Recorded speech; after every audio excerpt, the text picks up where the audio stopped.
BBA, BCA, BCom computer కోర్సులో 100% placement లభించే ఏకైక డిగ్రీ కాలేజ్ కూకట్పల్లిలోని I3 డిగ్రీ కాలేజ్ 8367215215. నమస్తే, నేను Keshav. Welcome to Suman TV. Andhra Pradesh ఉప ముఖ్యమంత్రి పవన్ కళ్యాణ్ యాత్రల జోరు పెంచుతున్నారు. ఒకవైపు అధికారిక కార్యకలాపాల్లో సమీక్షల్లో బిజీగా ఉన్నటువంటి పవన్ కళ్యాణ్ తన టూర్ షెడ్యూల్స్ కూడా అనౌన్స్ చేశారు. 29వ తేదీన తెలంగాణలో అడుగు పెట్టబోతున్నారు. అలానే సొంత నియోజకవర్గంలో 1వ తేదీన పర్యటనలకి ప్రణాళికలు సిద్ధం చేశారు. సో ఏ విధంగా ఉండబోతుంది పవన్ టూర్ షెడ్యూల్? వెంటనే ప్రజల్లోకి రావాలని నిర్ణయం తీసుకోవడం వెనక కారణాలేంటి? ఈ అంశాలను విశ్లేషించేటువంటి ప్రయత్నం చేద్దాం. మనతో పాటు జనసేన పార్టీ అధికార ప్రతినిధి శివపార్వతి గారు ఉన్నారు. శివపార్వతి గారు నమస్కారం. నమస్తే అండి కేశవ్ గారు. ముందుగా మీకు సుమన్ టీవీ వీక్షకులకి గుడ్ మార్నింగ్ అండి. ఇప్పుడు రాష్ట్రాలు వేరు, తెలంగాణ ఆంధ్ర అనేటువంటి లెక్కలు ఉన్నప్పుడు ఒక రాష్ట్రానికి ఉప ముఖ్యమంత్రి అయిన తర్వాత సడన్గా తెలంగాణలో టూర్ ఏంటి? కొద్దిగా సర్ప్రైజింగ్గా అనిపిస్తుంది. ఎందుకు ఈ అడుగు ఎందుకు వేస్తున్నారు పవన్ కళ్యాణ్? రీజన్స్ ఏమైనా ఉన్నాయా? తెలంగాణ ఆంధ్రప్రదేశ్ అని కాదు కానీ ఉమ్మడి ఆంధ్రప్రదేశ్ లో ఉన్నప్పుడు ప్రజారాజ్యం సమయంలో పవన్ కళ్యాణ్ గారికి కొండగట్టు ప్రాంతంలో ఒక ఇన్సిడెంట్ జరిగింది. చాలా సభల్లో కూడా సార్ చెప్పారు. అక్కడ కరెంటు వైరు తగిలి అప్పుడు చాలా ప్రాణాపాయ స్థితి తప్పింది. ఆ కొండగట్టు ఆంజనేయ స్వామి వల్లనే పునర్జన్మ వచ్చింది నాకు అని చెప్పి, అంటే నాకు పునర్జీవం మళ్ళీ పుట్టింది తెలంగాణ కాబట్టి పుట్టిన స్థలం తెలంగాణగానే భావిస్తారు. ఎందుకంటే అంత పెద్ద ఆపద తప్పింది కాబట్టి ఆ కొండగట్టు ఆంజనేయ స్వామి చాలా సెంటిమెంట్. సో ఆయన ప్రజలకు సేవ చేద్దామని బాధ్యతలు తీసుకున్న తర్వాత, అంటే ఎప్పుడైనా అంతకు ముందు కూడా 2019 ఎలక్షన్ ప్రచారానికి వెళ్లే ముందు కూడా కొండగట్టు వెళ్లి ఆంజనేయ స్వామికి పూజ చేసుకున్న తర్వాతే మొదలు పెట్టారు.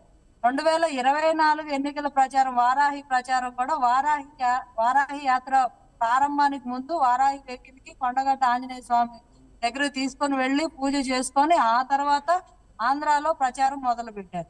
సో ఇక్కడ తెలంగాణలో ఆంధ్రప్రదేశ్ లో 2 చోట్ల జనసేన ఉంది కాబట్టి పార్టీ అనేది 2 రాష్ట్రాల్లో మాకు ఒకటే. సో ఇంక ఎక్కువ కొంచెం తెలంగాణ కొండగట్టు ఆంజనేయ స్వామి సెంటిమెంట్ ఉండడం వల్ల ఆయన దగ్గరికి ప్రతిదీ వెళ్ళడం ఆయనకి ఆనవాయితీగా ఉంది. ఇంకో డౌట్ అంటే లాస్ట్ ఎలక్షన్స్ లో మీ కూటమిలో కూడా తెలుగుదేశం పార్టీ చేయని సాహసం తెలంగాణ ఎలక్షన్స్ లో జనసేన మాత్రమే పోటీ చేసింది. సో అక్కడ కూటమి ప్రభుత్వం ఏర్పడడం, ఇక్కడ బీజేపీ బలపడడం, ఈ రెండింటి నేపథ్యంలో ఒక సయోధ్య నడుస్తుంది పార్టీల మధ్య అనేటువంటి చర్చ కూడా ఉంది. అంటే ఇప్పుడు వేసేటువంటిది కేవలం భక్తి తత్వంతో వేస్తున్నటువంటి అడుగులు అనుకోవాలా? రాజకీయ వ్యూహం కూడా ఇందులో ఉందా? రాజకీయ వ్యూహం అన్ని ప్రత్యేకంగా ఏం ఉండదండి. పని చేసుకుంటూ వెళ్ళిపోతున్నారు పవన్ కళ్యాణ్ గారు. 2 రాష్ట్రాల్లో అక్కడ తెలంగాణలో కూడా కేడర్ ఉంది. ప్రతి గ్రామానికి కమిటీలు ఉన్నాయి. కొన్ని ఏరియాస్ కి చాలా పగడ్బందీగా గ్రౌండ్ లెవెల్లో కమిటీలు వేసుకున్నాం కాబట్టి 8 నియోజకవర్గాల్లో పోటీ చేయడం జరిగింది. అంటే ఆ మొదటి పోటీ అనేది గట్టి పోటీ లేకపోయినప్పటికీ కొంచెం ఎన్నికల విధి విధానాల మీద అవగాహన కలిగేలాగా అభ్యర్థులకు ఒక అభ్యాసం లాగా దాన్ని భావించారు, కానీ గట్టిగా ప్రయత్నం అయితే చేయలేదు. ఈసారి ఎన్నికల్లో మాత్రం తెలంగాణలో కూడా పార్టీని చాలా బలోపేతం చేసి గట్టి పోటీ ఇవ్వడానికి సిద్ధంగా ఉన్నారు. ఎందుకు బీజేపీతో పొత్తులో ఉన్నాం, కూటమిలో భాగంగా బీజేపీ ఉంది. అలాగే ఇక్కడ తెలుగుదేశం, బీజేపీ, జనసేన 3 ఉన్నాయి కాబట్టి ఇదే కూటమి తెలంగాణలో కూడా రిపీట్ అవ్వచ్చు అనే ఆశావాహం అయితే మేము కార్యకర్తలుగా మాకు అనిపిస్తుంది. ఎందుకంటే అక్కడ కూడా ఓట్ బ్యాంక్ చాలా సాలిడ్ గా ఉంది కాబట్టి వేస్ట్ చేసే ఉద్దేశం ఉండదు బీజేపీ అధిష్టానానికి అని మేము భావిస్తున్నాం. పోయినసారి బీజేపీతో కలిపి ఎన్నికల్లో పొత్తుకెళ్ళాం కాబట్టి ఈసారి కూడా అలాగే పొత్తులో వెళ్ళినా కూడా గట్టి పోటీ ఇచ్చి అభ్యర్థులు గెలిపే ధ్యేయంగా పనిచేసే అవకాశం తెలంగాణలో కూడా పార్టీ బలోపేతం మీద సంపూర్ణ దృష్టి ఉంది కాబట్టి సో ఆంధ్రప్రదేశ్ లో ఎంత బలంగా పార్టీని తీసుకెళ్తున్నారో తెలంగాణలో కూడా మొదటి అడుగు వేయకపోతున్నామని మేము నమ్ముతున్నాం. రాబోయే రోజుల్లో తెలంగాణలో స్థానిక సంస్థల ఎన్నికలకు రెడీ అయ్యేటువంటి పరిస్థితి ఉంది. ఈ లోపు జనసేన పార్టీ ఒక గ్రౌండ్ ప్రిపేర్ చేస్తుందని అనుకోవచ్చా? డెఫినెట్ గా గ్రౌండ్ ప్రిపేర్ చేస్తుంది. ఇక్కడ ఎట్లా అయితే 100% స్ట్రైక్ రేట్ తోటి దూసుకెళ్ళాము ఆంధ్రప్రదేశ్ లో, రేపు GHMC ఎలక్షన్ లో తెలంగాణలో కూడా అదే స్థాయిలో అలాంటి బలమైన పోరాటమే చేయడం, అలాంటి బలమైన గెలుపు దిశగానే అడుగులు వేయడం జరిగింది. అంటే ఒక ప్లాన్ ఉంది ఆల్రెడీ, స్థానిక ఎన్నికలకి రెడీ అవుతున్నట్టుగానే దీన్ని ఈ టూర్ తర్వాత నుంచి డిసైడ్ అవ్వచ్చా? ఉప ముఖ్యమంత్రి హోదాలో పవన్ కళ్యాణ్ మొదటిసారి తెలంగాణలో అడుగు పెడుతున్నారు కాబట్టి ఇక్కడ కేడర్లో కూడా ఉత్సాహం, ఉత్తేజం వస్తుంది అనుకోవచ్చా? ఖచ్చితంగా వస్తుందండి. బట్ ఇప్పటికైతే వ్యూహాలు అవన్నీ రాజకీయ వ్యూహాలు కాకపోవచ్చు. ఎందుకంటే ఇది పవన్ కళ్యాణ్ గారు భక్తితోటి కంప్లీట్ గా ఆయనకి ఒక నివేదన లాగా నేను ప్రజలకు సేవ చేయబోతున్నాను, మీ ఆశీర్వచనం కావాలని చెప్పి ఆంజనేయ స్వామిని ప్రార్థించడానికి వెళ్తున్నారు. దీంట్లో రాజకీయ వ్యూహం, రాజకీయ కోణం పొలవద్దు. ఎందుకంటే ఇది భక్తి కోణంగానే చూడండి. తెలంగాణలో ఖచ్చితంగా మార్క్, మా జనసేన మార్క్ రాజకీయం అయితే ఈసారి చూస్తారు. రైట్. దాని ఇంకొకటి తర్వాత ఉంటుంది. పిఠాపురం పర్యటన కూడా ప్లాన్ చేశారు 1వ తారీఖున. నియోజకవర్గ ప్రజలకి వారాహి సభ నిర్వహించి ధన్యవాదాలు చెప్పాలి. అలానే గోదావరి, ఉమ్మడి గోదావరి జిల్లాల్లో కూడా పర్యటనలు చేయబోతున్నారు ఒక 3 రోజుల పాటు అంటున్నారు. ఏంటి జనసేనని అంటే అంతకు ముందర విన్న మాటలు ఏంటంటే గెలిచినా కానీ యాక్షన్ అనగానే యాక్షన్, తర్వాత ప్యాకప్ అనగానే వెళ్ళిపోతారు అన్నారు. ఈయన ఈ 10 రోజుల నుంచి కూడా ప్రజల మధ్య ఉన్నారు. అధికారుల మీటింగ్లు, అలానే ఇప్పుడు ఎలక్ట్ అయినటువంటి ఎమ్మెల్యేలకి శిక్షణ కార్యక్రమాలు, ప్రజలతో జనవాణి లాంటి కార్యక్రమాలు, ఇంత బిజీగా గడుపుతున్నారు. ఏంటి పవన్ కళ్యాణ్ గారి స్ట్రాటజీ? పూర్తి స్థాయిలో రాజకీయ నాయకుడిగా, పూర్తి స్థాయిలో ప్రజలకు అందుబాటులో ఉండేటువంటి నేతగా మారిపోయారా? ఆయన ఎప్పుడు పూర్తి స్థాయి నాయకుడేనండి. అది అర్థం కాని వాళ్ళు కొంతమంది, వాళ్ళకి ఏమవుతుందంటే ఆయన ఇప్పుడు చూసి దిమ్మ తిరిగి మైండ్ బ్లాక్ అవుతుంది. ఎందుకంటే ఆయన విధి విధానం అదే ఫస్ట్ నుంచి. బట్ ఆయన్ని కరెక్ట్ గా అర్థం చేసుకోలేక ఆయన ఏంటో తెలియని కొంతమంది మూర్ఖులు మాట్లాడిన మాటలు. ఆయన ఎప్పుడు ప్రజల గురించి, ప్రజల సంక్షేమం, యోగక్షేమాల గురించి నేను ఎలా పరిపాలన చేయాలి, ఏ అధికారం లేనప్పుడే ఆ స్థాయిలో గ్రౌండ్ లో ప్రజల్లో నిలబడి ఒక్క ఎమ్మెల్యే కూడా లేనప్పుడు అంత ధీటైన వైసీపీ అరాచకాలను ఎండగట్టి మాట్లాడిన పవన్ కళ్యాణ్ గారు ఈ రోజు అధికారంలో ఉప ముఖ్యమంత్రిగా ఉంటే ఖాళీగా ఉంటారండి?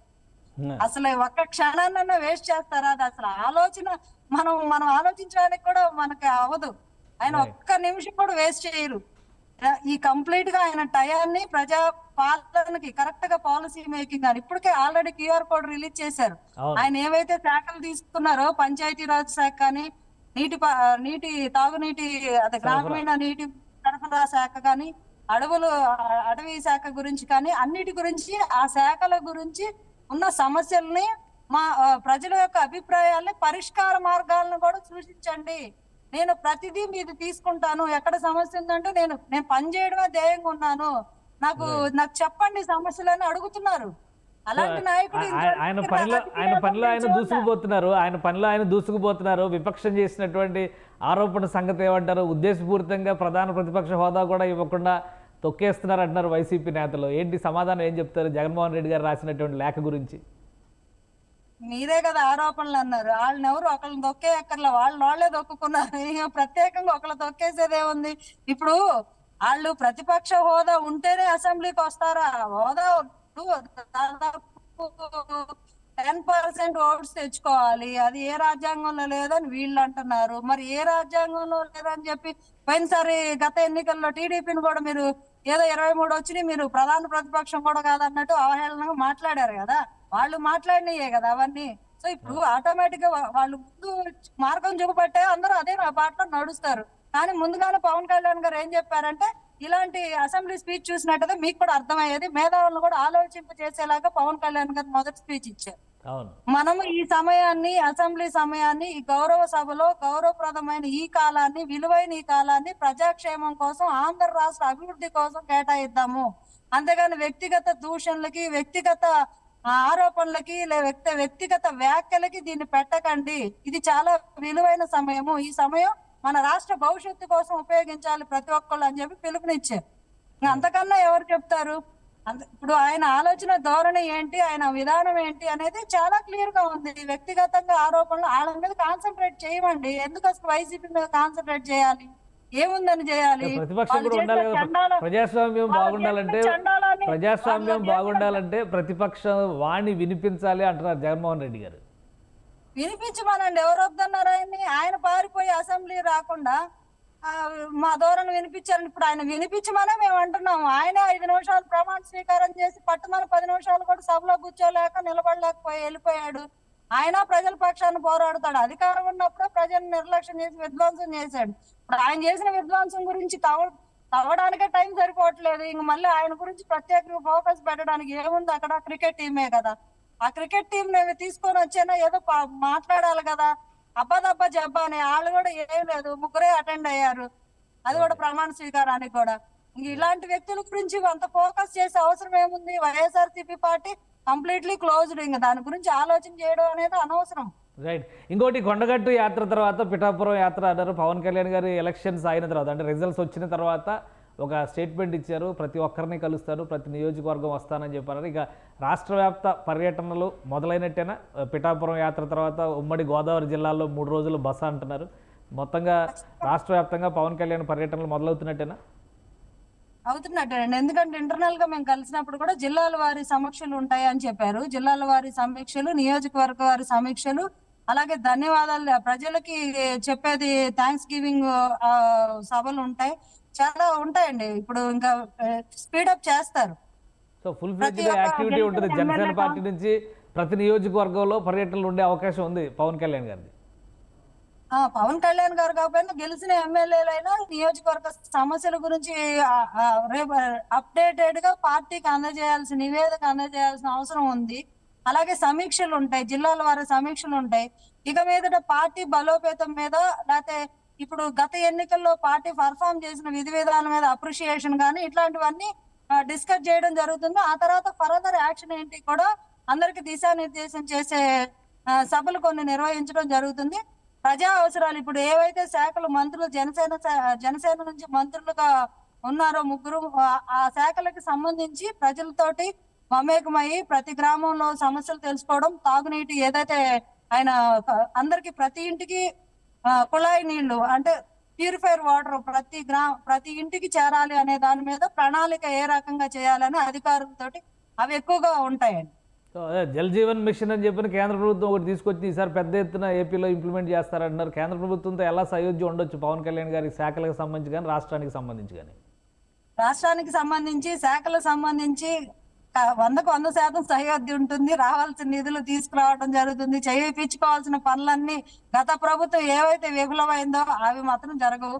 కంప్లీట్ గా వాళ్ళు 10% చేయాల్సింది 100% చేయించేలాగా, ప్రతిదానికి 10,000 ఇచ్చే చోట 1,00,000 రూపాయలు తెచ్చుకునేలాగా ఉంటుంది తప్పితే తక్కువ ఏముండదు. సయోధ్య గానీ ఉంటుంది. ఆంధ్ర రాష్ట్ర అభివృద్ధి కోసమే ఈ పొత్తు, ఇవంతా ఈ కూటమి ఏర్పడడం, ఇదంతా గెలవడం, ఇదంతా ఒక ప్రణాళికాబద్ధంగా ఎలా అయితే ఆంధ్ర రాష్ట్రాన్ని గాడిలో పెట్టాలని చేశారో, అభివృద్ధి డెవలప్మెంట్ కూడా సెంట్రల్ గవర్నమెంట్ నుంచి ఫండ్స్ తెచ్చుకోవడంలో కూడా అదే విఘ్నత ప్రదర్శిస్తారు, అదే తెలివితేటలు ప్రదర్శిస్తారు. అలాగే బీజేపీ కూడా పార్ట్ ఆఫ్ ద గవర్నమెంట్ కాబట్టి, పవర్ లో ఉంది కాబట్టి కంప్లీట్ గా ఆంధ్ర రాష్ట్రానికి సహకారం అందిస్తుంది. ఆంధ్ర రాష్ట్రం అంటే ఇప్పుడు వరకు పని చేసేవాళ్ళు లేక వాళ్ళు కూడా నిధులు ఇవ్వలేదండి. పని చేసేవాళ్ళు ఉంటే ఎందుకు ఇవ్వరు నిధులు? 10 రూపాయలు ఇవ్వాల్సిన చోట 100 రూపాయలు ఇచ్చి చేయండి అని చెప్తారు. కేంద్రం కూడా అంతే కదా, మేము బాగు చేస్తామంటే వాళ్ళు వద్దంటారు, అనరు కదా. ఇంకా ఎక్కువ సహాయ సహకారాలే ఉంటాయి. మన రాష్ట్రాన్ని మాత్రం పరిశ్రమలు దిశగా కానీ, వైద్య రంగంలో కానీ, విద్యా రంగంలో కానీ, అన్ని రంగాల్లో సాగునీటి విషయాలు కానీ, ఉపాధి విషయాలు కానీ, అన్ని విషయాల్లో ముందంజలో పెట్టడానికి అన్ని విధాలుగా పవన్ కళ్యాణ్ గారు సర్వదా కృషి చేస్తారు. రైట్. థ్యాంక్ యూ శివపార్తి గారు, మీ అభిప్రాయాలని తెలియజేసినందుకు. ఇది జనసేన అధినేత పవన్ కళ్యాణ్ చేపడుతున్నటువంటి యాత్రలు ఇక మీద రాష్ట్ర వ్యాప్తంగా ఉంటాయి. అలానే ఎన్నికల్లో ఆదరించినటువంటి ప్రజలకి కృతజ్ఞతలు చెప్పడంతో పాటు ప్రజా సమస్యలను తెలుసుకోవడం ద్వారా వాటి పరిష్కారానికి జనసేన పార్టీ బాటలు వేస్తుందని శివపార్తి గారు చెప్తున్నారు. మరోవైపు విపక్ష నేతలు చేసినటువంటి ఆరోపణలు, జగన్మోహన్ రెడ్డి రాసినటువంటి లేఖ కేవలం రాజకీయ అంశాలతో కూడినటువంటి వ్యవహారం తప్పితే ఇది ప్రజా ప్రయోజనానికి పనికొచ్చేది కాదని కొట్టిపాడేస్తున్నారు. ఇది special discussion. Keep watching. Suman టీవీలో మీ పర్సనల్ అండ్ బిజినెస్ ప్రమోషన్స్ కోసం కింది నెంబర్కి కాంటాక్ట్ చేయండి.